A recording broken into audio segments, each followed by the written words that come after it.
एक पुरानी फैक्ट्री में कुछ मजदूर अपनी समस्याओं के समाधान के लिए एक आंदोलन शुरू करते हैं। वे अपने मालिक से बात करना चाहते हैं, लेकिन वहां सुरक्षा गार्ड उनको बाहर ही रोक देते हैं। गार्ड हथियारों से लैस होते हैं। पहले मजदूर शांत रहते हैं, लेकिन जब एक मजदूर गार्डों पर पत्थर फेंकता है तो वहां लड़ाई शुरू हो जाती है। लड़ाई के बीच मालिक मेगाफोन से घोषणा करता है और 2 मजदूरों को अपने पास बातचीत के लिए बुलाता है, लेकिन आंदोलन का नेता सांगाजी को नहीं बुलाया जाता। मालिक कहता है कि बाकी मजदूर घर लौट जाएं। मजदूर उसकी बात मान लेते हैं और वापस लौट जाते हैं। फिर सांगाजी रात को अपने घर लौटता है। वहां उनकी पत्नी और छोटा बेटा संका उनका इंतजार कर रहे होते हैं। संका यह नहीं समझ पाता कि उसके पिता इन झगड़ों में क्यों पड़ते हैं। सांगाजी उसे समझाते हैं कि दुनिया के अन्याय के खिलाफ लड़ना हर इंसान का कर्तव्य है। इसके बाद परिवार सोने चला जाता है। सोने से पहले संका की माँ उसे खिड़कियां बंद करने को कहती है, क्योंकि बारिश हो रही होती है। हालांकि संका बिजली से डरता है, फिर भी वह माँ की बात मान लेता है। फिर 3 दिन गुजर जाते हैं, लेकिन मालिक ने जिन कर्मचारियों को बुलाया था वे अब तक वापस नहीं लौटते। तब सांगाजी अपने साथियों को फिर से इकट्ठा करते हैं, यह पता लगाने के लिए कि आखिर हुआ क्या। एक बार फिर वे सशस्त्र गार्डों का सामना करते हैं और इस बार भी लड़ाई शुरू हो जाती है, लेकिन इस बार सांगाजी का एक साथी उनकी पीठ में छुरा घोंप देते हैं और उनकी जान ले लेते हैं। संगा, जो अपने पिता का पीछा करते हुए चुपचाप ये सब देख रहा होता है, अपने पिता की तरफ दौड़ता है और उनके शरीर के पास पहुंचता है, लेकिन तब तक बहुत देर हो चुकी होती है। तभी अचानक भारी बारिश शुरू हो जाती है। इस दुख और गुस्से में संगा गार्ड की एक ढाल उठा लेता है और उनसे लड़ने की कोशिश करता है, लेकिन गलती से उसके हाथों से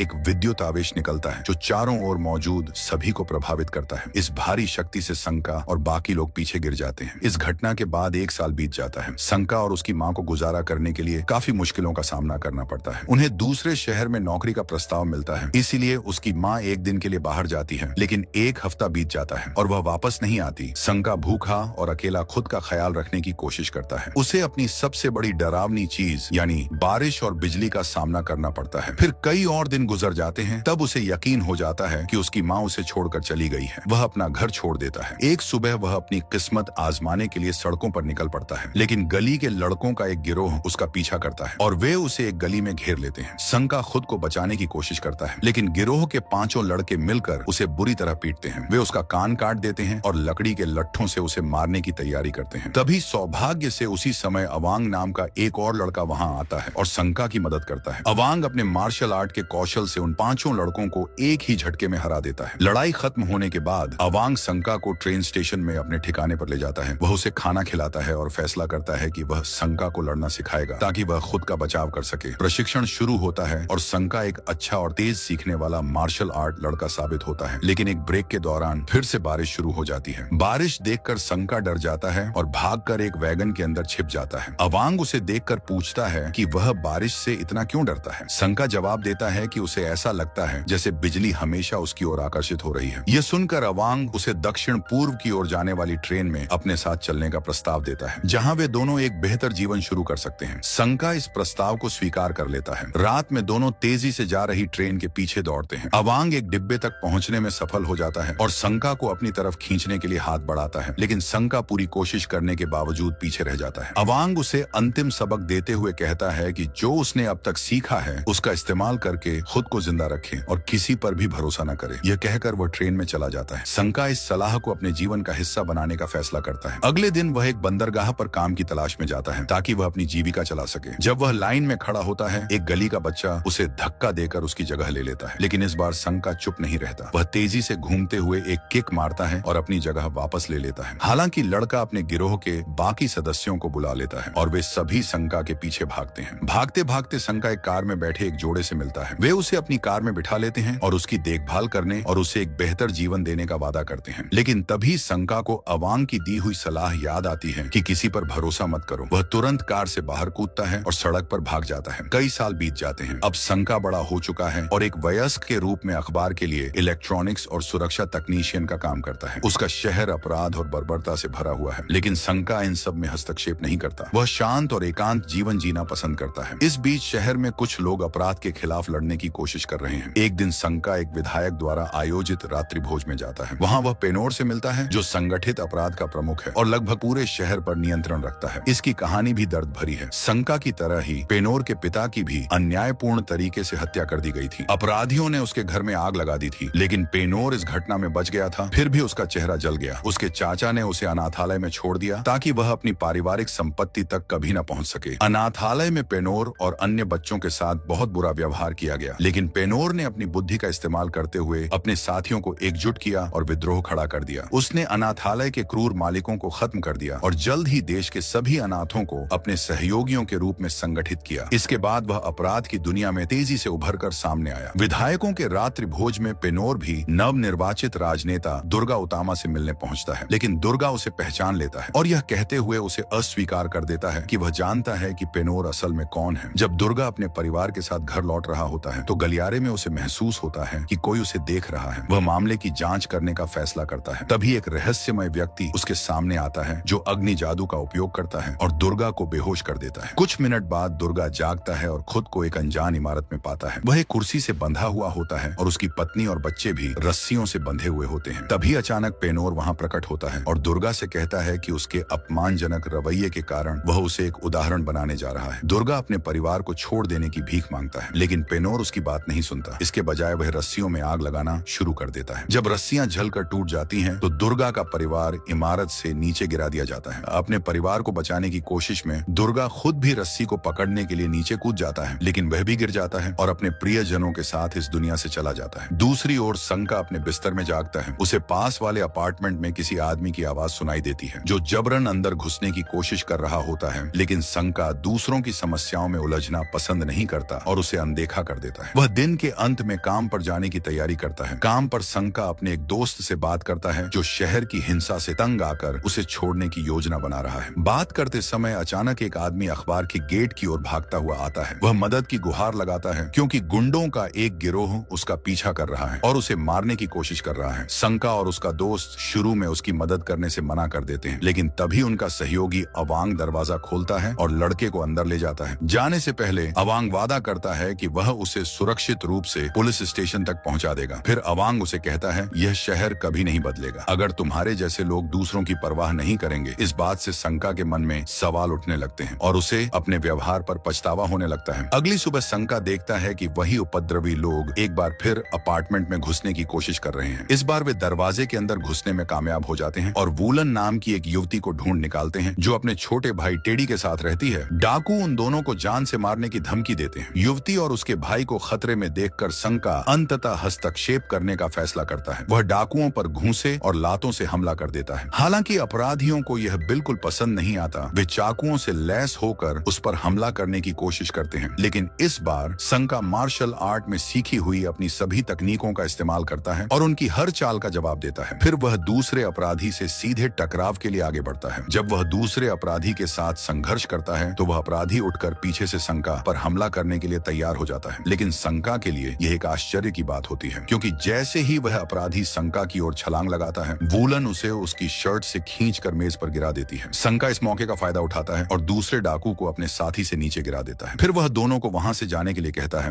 वूलन और टेडी उसकी लड़ाई के कौशल से बहुत प्रभावित होते हैं, लेकिन संका जल्द ही वहां से चला जाता है। बाद में संका एक सुरक्षा गार्ड के रूप में अपना एक और दिन पूरा कर रहा था। जब वह अपनी टॉर्च से निगरानी कर रहा था तो दो डाकू बदला लेने के लिए वापस आ गए। वे अपने साथ कुछ और लोगों को लेकर आए थे। हालांकि सुरक्षा गार्ड समूह का एक बड़ा हिस्सा निपटाने में सफल हो गया, लेकिन जैसे ही और लोग वहां आए वह भागने पर मजबूर हो गया। संका खुद को अकेला पाकर समाचार पत्र प्रेस की ओर भागता है और तंग जगह का फायदा उठाने की कोशिश करता है। हालांकि वह पूरी तरह से गिरोह से बच नहीं पाता और इसलिए लड़ाई के लिए छत पर ले जाता है और गुंडे उसका पीछा करते हुए एक और टकराव शुरू कर देते हैं। इस संघर्ष में संका और गिरोह के बीच घूंसे और लातें चलती हैं। हालांकि अपने मार्शल आर्ट कौशल के बावजूद संका जल्द ही गिरोह के अपराधियों द्वारा गिरा दिया जाता है जो उस क्लब के हैं। वह उसे बेरहमी से पीटना शुरू कर देते हैं। आखिरकार संका गिरोह से लड़ते हुए शक्तिहीन हो जाता और उसका शरीर छत से फेंक दिया जाता है। कोई भी साधारण इंसान उस गिरावट से बच नहीं सकता था, लेकिन तभी भारी बारिश शुरू हो जाती है और कई बिजली के बोल्ट संका पर गिरने लगते हैं। अचानक संका जाग जाता है और अपने शरीर में गिरती हुई विद्युत ऊर्जा को अवशोषित करना शुरू कर देता है। अगले दिन सुबह वह अपने अपार्टमेंट में उठता है। तभी कुछ ही देर बाद दरवाजे पर दस्तक होती है और यह वूलन होती है जो उसे अपने भाई की देखभाल करने के लिए कहती है। इस बीच एक सभा में राजनेता दुर्गा की मौत के बारे में बहस कर रहे होते हैं और वे इस बात पर संदेह कर रहे होते हैं कि पेनोर इसके लिए जिम्मेदार था। हालांकि क्राइम बॉस खुद वहां आता है और अपनी बेगुनाही की पुष्टि करता है। वह सबको यह भी चेतावनी देता है कि वे अपने शब्दों पर ध्यान दें। इसके बाद पेनोर वहां से चला जाता है और उसका सहायक गजुल कहता है कि शहर के राजनेता भविष्य में समस्या बन सकते हैं। हालांकि क्राइम बॉस पहले ही अपनी योजना को अंजाम दे चुका है और चावल के गोदाम में अपने अपने गुर्गों को एक रहस्यमय सीरम इंजेक्ट करने के लिए कहता है। वापस शंका के घर पर वह टेडी को बताता है कि वह उसे अपनी बहनों के पास ले जाएगा क्योंकि उसे रास्ते में काम करना है। फिर वह बाजार में वूलन से मिलता है जो अन्य व्यापारियों को इकट्ठा करके सुरक्षा बढ़ाने के लिए एक आंदोलन चला रही है। शंका फिर वूलन से अपने भाई को वापस ले जाने के लिए कहता है। तभी वही गिरोह घटनास्थल पर दिखाई देता है जिसने शंका को छत से फेंक था। वे शंका को अब भी जीवित देखकर हैरान हो जाते हैं और उसे शहर की सड़कों के माध्यम से पीछा करना शुरू कर देते हैं। शंका भागने की कोशिश करता है लेकिन जल्द ही वे उसे घेर लेते हैं और उसे फिर से उनके साथ लड़ने के लिए मजबूर कर देते हैं। शंका का युद्ध कौशल उसे कई अपराधियों को एक साथ हराने में मदद करता है और वह उनके हमलों को जल्दी से रोकता और उनका मुकाबला करता है। हालांकि अपराधी उसे खत्म करने का फैसला करते हैं और उस पर कुल्हाड़ियां फेंकते हैं, लेकिन वह अचानक अपने हाथों से बिजली गिराकर डाकू को रोक देता है। एक पल के लिए वह अपने शत्रुओं पर बिजली का डिस्चार्ज छोड़ता है और उन्हें दूर धकेल देता है जिससे वे चौंक जाते हैं। लेकिन जब शंका फिर से बिजली की किरण छोड़ने की कोशिश करता है तो कुछ नहीं होता। इसलिए वह डाकू के लकड़ी के डंडे में से एक पकड़ लेता है और इससे वह गिरोह के बाकी सदस्य को खत्म करने में सफल हो जाता है। पूरी लड़ाई वूलन और उसके व्यापारियों द्वारा देखी जाती है जो शंका के युद्ध कौशल से प्रभावित होते हैं, लेकिन वह उन्हें अनदेखा कर देता है और कुछ घंटों बाद वहां से चला जाता है। काम पर जाते समय वह एक दोस्त से बात कर रहा होता है और कहता है कि एक पल के लिए उसे लगा कि उसके पास विशेष शक्तियां हैं। इसके तुरंत बाद वूलन वहां आती है और शंका से कहती है कि वह बाजार में वापस चले क्योंकि सभी लोग मानते हैं कि वह एक नायक है और शहर की रक्षा करेगा। लेकिन शंका यह कहकर मना कर देता है कि उसके पास कोई भी सुपर पावर्स नहीं है। लेकिन वूलन कहती है कि सभी लोग देख सकते हैं कि बिजली गिराने के साथ साथ उसकी लड़ाई में लगी चोटियां भी ठीक हो गई हैं। इसके बावजूद वह मदद करने से मना कर देता है। वूलन और उसके साथी शंका के इस रवैये से निराश होकर वहां से चले जाते हैं। लेकिन दुर्भाग्य से जब शंका अपना काम खत्म करके घर लौटता है तो वह देखता है कि बाजार आग की लपटों में घिरा हुआ है। वहां लोगों की चीख पुकार मची होती है और कई दुकानदार घायल हो गए होते हैं। वूलन उसे बताती है कि इस अन्याय के सामने वह लोगों की मदद करने से मना नहीं कर सकता। उसका मानना है कि यह सब उपद्रवियों के उसी गिरोह ने किया है जिसने पहले उन पर हमला किया था। वूलन शंका से कहती है कि उसे उनके नेता गंदा से लड़ने में मदद करनी चाहिए। शंका इस बात को लेकर असमंजस में है क्योंकि उसे अपनी शक्तियों की उत्पत्ति और उन्हें नियंत्रित करने का तरीका नहीं पता। फिर भी वह कुछ करने का निर्णय लेता है। उसी रात जब वह काम पर होता है, वूलन और टेडी उससे बात करने आते हैं। तभी तेज गरज के साथ बारिश शुरू हो जाती है। बारिश देखकर शंका को अपनी उस रात की याद आ जाती है जब वह बिजली से डरता था और उसने बिजली को अपने अंदर अवशोषित किया था। इस बात को समझने के लिए वह बारिश में चला जाता है। जैसे ही बिजली गिरती है वह एक बार फिर बिजली को अवशोषित कर लेता है, लेकिन यह उसकी ऊर्जा को बढ़ाने के बजाय उसे जमीन पर गिरा देती है। तभी उसका एक सहकर्मी उसकी मदद करने के लिए दौड़ता है, लेकिन जैसे ही वह शंका को छूता है बिजली का तेज झटका उसे दूर फेंक देता है। आखिरकार शंका को एहसास होता है कि बिजली ही उसे शक्ति देती है। वूलन ये जानने के लिए कि उसकी शक्तियां कितनी मजबूत हैं, लोहे की एक छड़ से शंका को मारने की कोशिश करती है, लेकिन शंका को कोई दर्द महसूस नहीं होता, बल्कि वह अपनी ऊर्जा को और तेजी से पुनर्भरण करता है। यह देखकर वूलन और टेडी को यकीन हो जाता है कि शंका ही उनकी और शहर की रक्षा कर सकता है। इसके बाद वह वूलन और उसके साथियों के साथ एक शादी की पार्टी में गया जहां उनकी योजना गंदा से मिलने की थी। जब वे पार्टी में पहुंचे तो गंदा ने उन्हें देखकर वहां से भागने की कोशिश की। उसके गुर्गे उसे बचाने की कोशिश करते हैं, लेकिन तभी शादी की दुल्हन हस्तक्षेप करती है और यह जानना चाहती है कि क्या हो रहा है। इस बीच बातचीत आगे बढ़ने से पहले पार्टी में कई मेहमानों को अचानक बीमार महसूस होने लगता है। संयोग से ये सभी महिलाएं गर्भवती थीं। जल्द ही खबर फैलती है कि शहर के आसपास कई गर्भवती महिलाएं एक ही समय पर बीमार हो रही हैं। फिर मीडिया को पता चलता है कि यह समस्या पेनोर के गुर्गों द्वारा चावल में इंजेक्ट किए गए एक सीरम के कारण हुई थी। विशेषज्ञों का कहना है कि यह सीरम भ्रूण के मस्तिष्क को प्रभावित करता है, जिससे वे सही और गलत में फर्क करने में असमर्थ हो जाते हैं। इस तरह पेनोर एक अनैतिक और अपराधी प्रवृत्ति वाली पीढ़ी तैयार करने की कोशिश कर रहा था जो भविष्य में उसके आदेशों का पालन करेगी। यह खबर शहर के लोगों को गुस्से में भर देती है और सड़कों पर दंगे और अराजकता फैल जाती है। उपद्रवी लोग इस भ्रम का फायदा उठाकर दुकानों को लूटते हैं और घरों में घुसपैठ करने लगते हैं। इसी रात शंका एक मुखौटा पहनकर शहर की सड़कों पर दिखाई देता है। वह उपद्रवियों को रोकने की कोशिश करता है और बड़ी हिम्मत से उनसे लड़ता है। वह काफी आसानी से कई उपद्रवियों को काबू कर लेता है। हालांकि एक ठग उस पर चाकू से हमला करता है जिसमें एक छोटा सा कंटेनर जुड़ा होता है। उस चाकू से हमला करके ठग शंका का थोड़ा खून इकट्ठा कर लेता है और भाग जाता है। इधर सुरक्षा गार्ड शंका अपने कार्यस्थल पर लौटता है जहां वूलन उसकी चोटों का इलाज कर रही होती है। उसी समय फिर से बारिश शुरू हो जाती है और शंका इस मौके का फायदा उठाकर अपनी ऊर्जा रिचार्ज करता है। हालांकि जब वह अपने आसपास देखता है तो उसे एहसास होता है कि उसकी शक्तियों के सक्रिय होने के कारण वह अपने दोस्तों की जिंदगी खतरे में डाल सकता है। इस डर के कारण वूलन आंग और टेडी की मदद से संका अखबार के ऑफिस में जो भी सामान उपलब्ध होता है उससे एक सुरक्षात्मक सूट तैयार करता है। अब संका अपराधियों से मुकाबला करने के लिए पूरी तरह तैयार हो जाता है। उसने अपने मुखौटे पर धातु का एक एंटीना लगाया है ताकि वह बिजली को अधिक आसानी से अवशोषित कर सके और अपनी शक्तियों को बेहतर तरीके से नियंत्रित कर सके। मुखौटा पहने और सतर्कता से काम करते हुए संका की कार्रवाई जल्द ही शहर के लोगों का ध्यान आकर्षित करती है। वह अब एक नायक के रूप में पहचाना जाने लगा है। उसकी बहादुरी की खबरें समाचारों में आने लगती हैं और यह सब हाउस ऑफ पीस नामक एक संगठन का ध्यान भी खींचती है। संगठन के सदस्यों में से आरविन, जो विधायकों में से एक है, अनैतिकता सीरम की जांच करने और नकाबपोश नायक की पहचान का पता लगाने का प्रस्ताव रखता है। एक रात की लड़ाई के बाद सांका थक कर सोफे पर सो जाता है। सुबह जब वह उठता है तो देखता है कि वूलन उसके लिए धीरे धीरे नाश्ता बना रही है। वूलन अब धीरे धीरे संका से जुड़ने लगती है। नाश्ता बनाने के बाद वह कमरे से बाहर जाती है, लेकिन बाहर उपद्रवियों के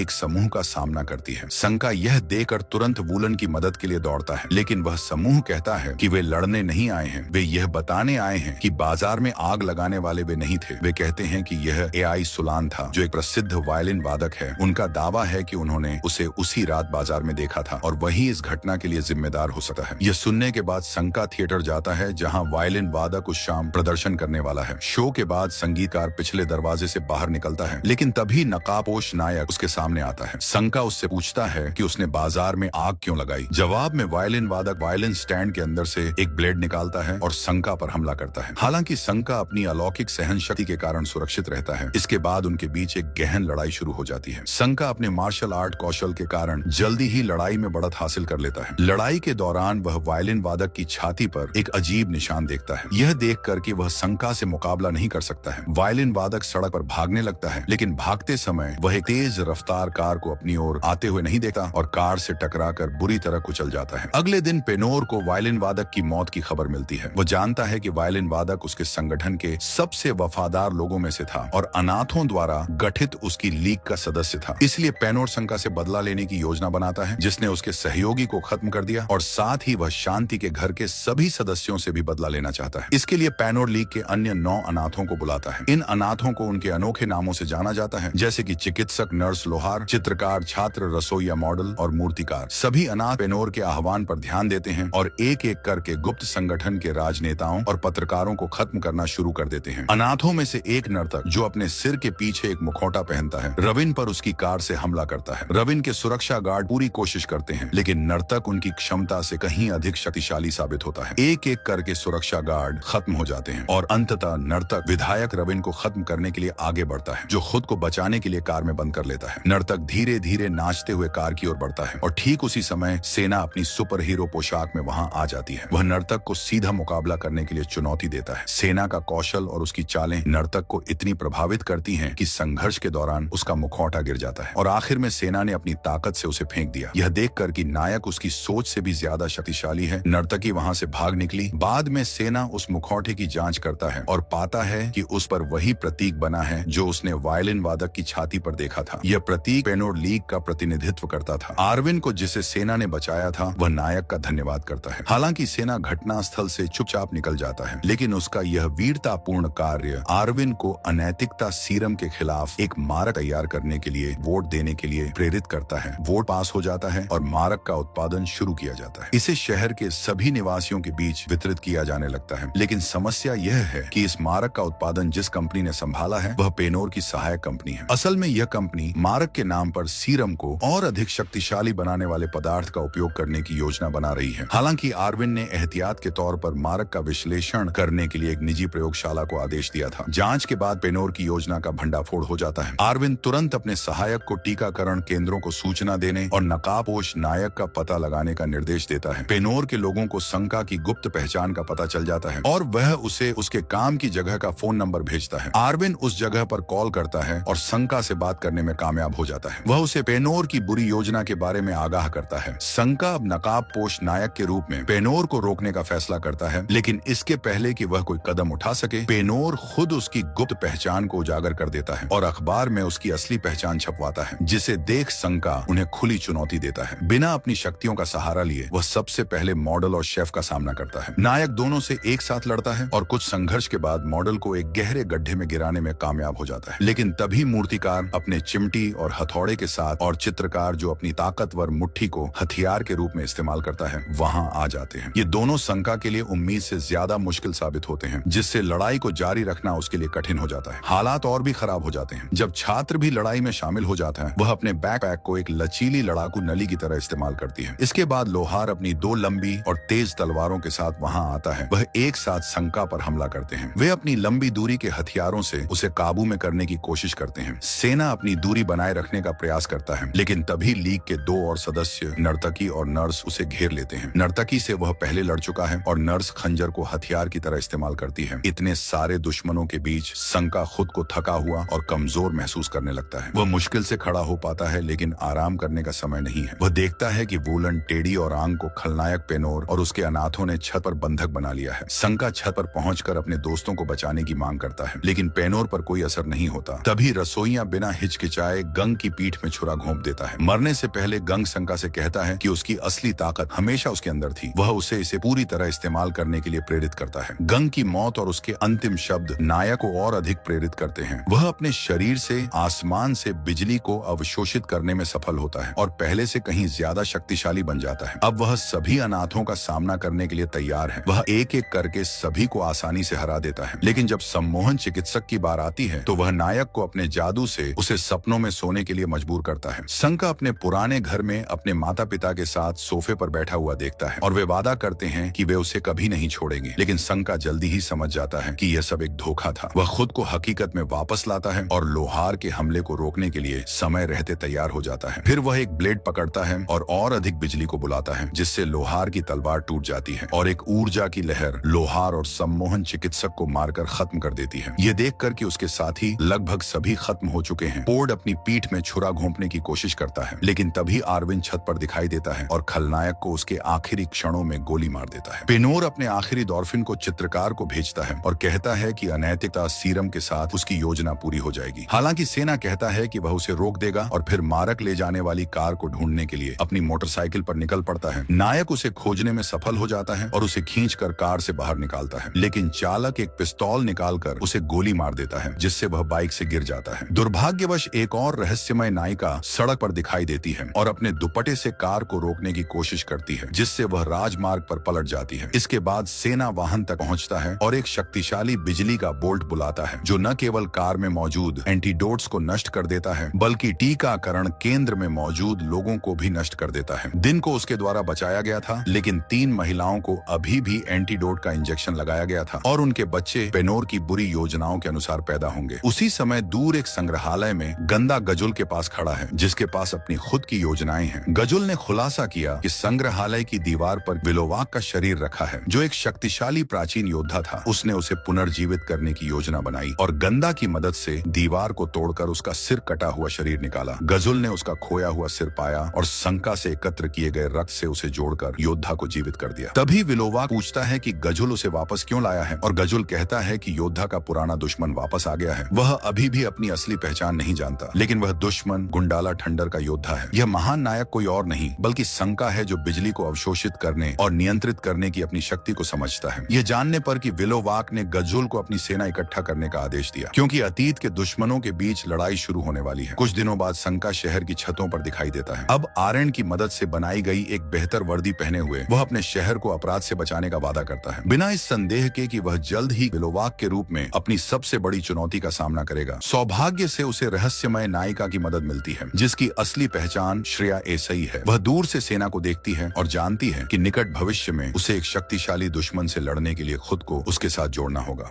इसी सस्पेंस के साथ यह कहानी यहीं पर समाप्त होती है।